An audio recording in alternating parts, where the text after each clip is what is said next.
जय श्री केदार, जय श्री बद्री विशाल। नई वीडियो के साथ, नई उमंग के साथ और नई आशाओं के साथ आज की वीडियो प्रारंभ करते हैं। आज की वीडियो मैं एकादशी की व्रत की कथा आपको कह रहा हूँ। इस वीडियो के माध्यम से आज की जो वीडियो है ये आप लोगों के लिए बहुत महत्वपूर्ण है जो एकादशी व्रत रखते हैं। तो आज सबसे पहले एकादशी जो है जिसका नाम है एकादशी जन्म, मतलब उस एकादशी का नाम है उत्पन्ना एकादशी। यह मार्गशीर्ष मास की कृष्ण पक्ष की एकादशी है। तो आज उसी की कथा आप लोगों को सुना रहा हूँ। श्री सूत जी महाराज कहते हैं कि 88,000 ऋषियों को जब बैठे थे तो उनके सामने कहने लगे कि आज श्री सूत जी कहते हैं कि हे ऋषियों, विधि सहित इस एकादशी का महात्म्य तथा जन्म की कथा भगवान श्री कृष्ण ने युधिष्ठिर जी को सुनाई थी।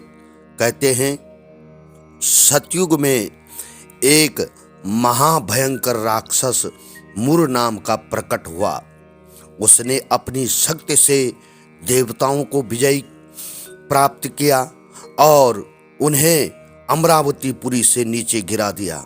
वे बेचारे मृत्युलोक की गुफाओं में निवास करने लगे और कैलाशपति की शरण में जाकर दैत्य के अत्याचारों का तथा अपने महान दुख का वर्णन किया। भगवान भोलेनाथ कहने लगे, आप भगवान विष्णु की शरण में जाइए। आज्ञा पाकर सभी देवता क्षीर सागर में गए, जहाँ शेष की सैया पर भगवान शयन कर रहे थे। वेद मंत्रों द्वारा स्तुति करके भगवान को प्रसन्न किया तथा प्रार्थना करके इंद्र कहने लगा, एक जंग नाम का दैत्य ब्रह्मवंश से चंद्रवती नगरी में उत्पन्न हुआ है महाराज। उसके पुत्र का नाम है मुर और उस मुर दैत्य ने हमें स्वर्ग से निकाल दिया है।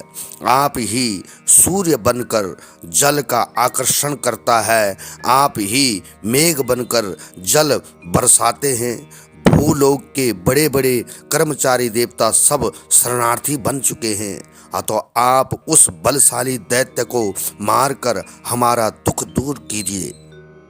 भगवान शेष सैया पर और बैठे हुए थे और भगवान बोले, हे देवताओं, मैं तुम्हें शत्रु का शीघ्र संहार करूंगा। तुम्हारे शत्रु का आप निश्चय होकर चंद्रवती नगरी पर चढ़ाई करो। मैं तुम्हारी सहायता करने के लिए पीछे से आऊँगा। आज्ञा मानकर देवता लोग वहाँ आए जहाँ युद्ध भूमि में मुर दैत्य जो है गरज रहा था। युद्ध प्रारंभ हुआ परंतु मुर के सामने देवता घड़ी भर भी नहीं ठहर सके। भगवान विष्णु जी भी आ पहुँचे, सुदर्शन चक्र को आज्ञा दी, शत्रुओं का संहार करो।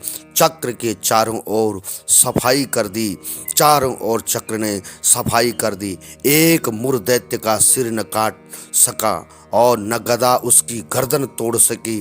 भगवान ने सारंग धनुष हाथ में लिया, बाणों द्वारा युद्ध प्रारंभ हुआ परंतु शत्रु को मार न सके। अंत में कुश्ती करने लगे। हजारों वर्ष बीतते हो गए परंतु प्रभु का दावबंद एक न सफल हुआ। मुर दैत्य पर्वत के समान कठोर था, प्रभु का शरीर कमल के समान कोमल था। वह थक गए, मन में विश्राम की इच्छा उत्पन्न हुई, शत्रुओं को पीठ दिखाकर भाग चले। आपकी विश्राम भूमि बद्रिकाश्रम में थी। वहाँ एक गुफा 12 योजन की थी, हेमवती उसका नाम था। उसमें घुसकर सो गए। मुर दैत्य भी पीछे पीछे चला गया और सोते हुए शत्रु को मारने के लिए तैयार हो गया। उस समय एक सुंदर कन्या प्रभु के शरीर से उत्पन्न हुई, जिसके हाथ में दिव्य शास्त्र थे और उसने मुर के अस्त्र शस्त्रों को टुकड़े टुकड़े कर दिए, रथ भी तोड़ दिया। फिर भी उस सूरवीर ने पीठ नहीं दिखाई। कुश्ती करने को कन्या के समीप आया। कन्या ने धक्का मारकर गिरा दिया और कहा, यह मल्लयुद्ध का फल है। जब उठा तो उसका सिर काट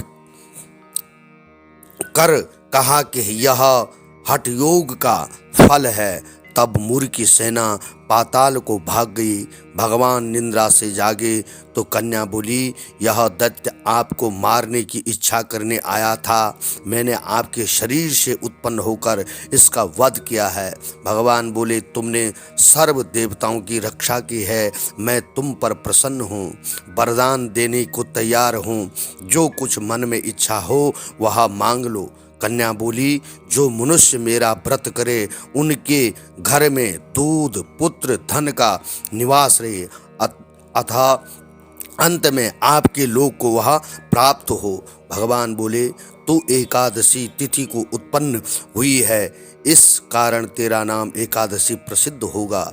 जो श्रद्धा भक्ति से तेरा व्रत करेगा उसको सब तीर्थों का स्नान का फल उसको प्राप्त होगा, अर्थात मन शुद्ध हो जाएगा। अंत में परम धाम को जो है वह प्राप्त होगा। घोर पापों से उसका उद्धार होगा। तेरा व्रत जो करेगा, ऐसा कह करके भगवान अंतर्ध्यान हो गए। पतित पावनी विश्व तारिणी का जन्म मार्गशीर्ष मास के कृष्ण पक्ष में हुआ, इस कारण इसका नाम उत्पन्ना एकादशी प्रसिद्ध हुआ। इस कथा का वर्णन भविष्य पुराण में मिलता है और कहा गया है।